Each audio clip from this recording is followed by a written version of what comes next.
Alright, what's up guys? My name is Zach, and today I am driving a 1997 Acura TL. Up front is a 2.5 liter inline-5, and down below is a 4-speed automatic transmission. Now, I am super excited to be driving this TL for two reasons. First of all, this was kind of a crossover year for the TL and for Acura as a brand. They dropped the Acura Legend nameplate. They felt like people were focusing more on the word Legend than rather the word Acura. And Acura was still a relatively new company at the time, so they wanted to push that Acura emphasis, so they switched the naming process. But the second reason is the fact that these cars are great.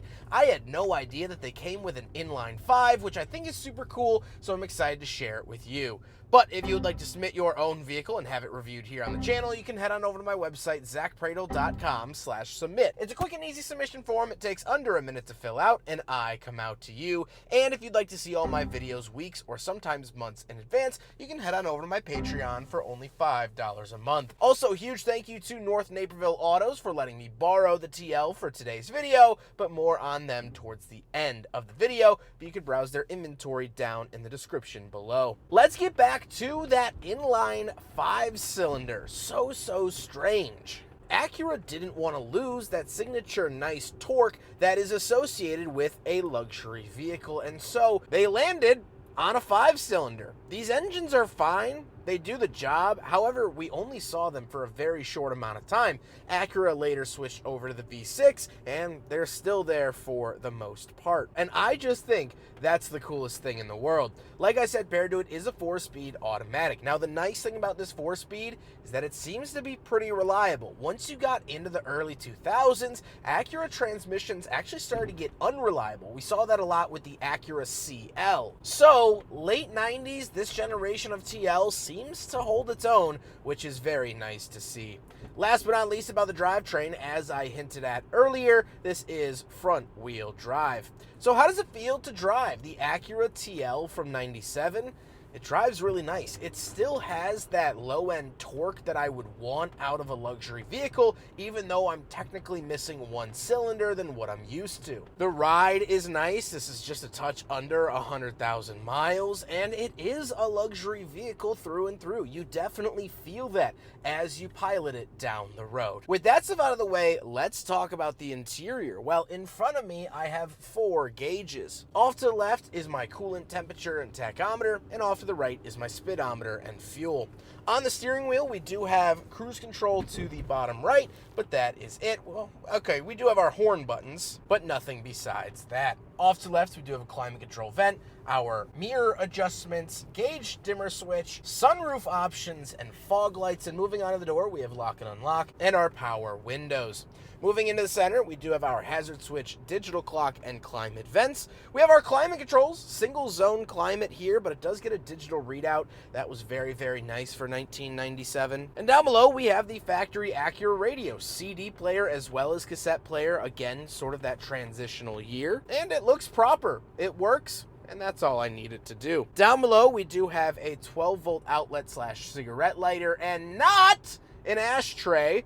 Acura and Honda in this era were very adamant that this is not an ashtray. And the shifter, obviously this is an aftermarket shift knob from a previous owner who apparently liked Dragon Ball Z. Then we do have openable cup holders, so we will do a big friggin' bottle test, and I'm happy to report that the front cup holder does in fact pass. Now the rear doesn't, but that's okay. We only need one. Then we do have a center console and the seats. The seats are, of course, finished in a nice taut leather. They work really well. I like them. They're very presentable, and they're what I would expect out of a nicer, more luxurious product over its Honda siblings. However, speaking of seats, we do have back seats, so let's go do a back seat review. All right, we're in the back of the 1997 Acura TL, and honestly, it's not as much space as I thought. I was expecting to be swimming laps back here, and I'm really not. My knees are hitting the seat in front of me. My head isn't hitting the ceiling, even with my sunglasses on, so that is definitely nice to see. But otherwise, I get an ashtray, I get a center console here, but that's pretty much it.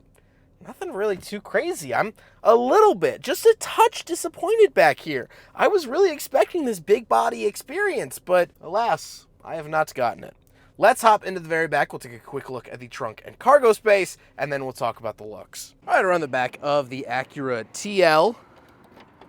Open it up like that, and we do get a relatively sizable trunk, but again, not the biggest I've seen, and just a little bit less than I was expecting out of the big TL. I thought this was top dog. Maybe that's what the T was supposed to stand for, but alas, this is it. Simple. It's nice, it's still spacious for what it is, but again, not meeting that expectation.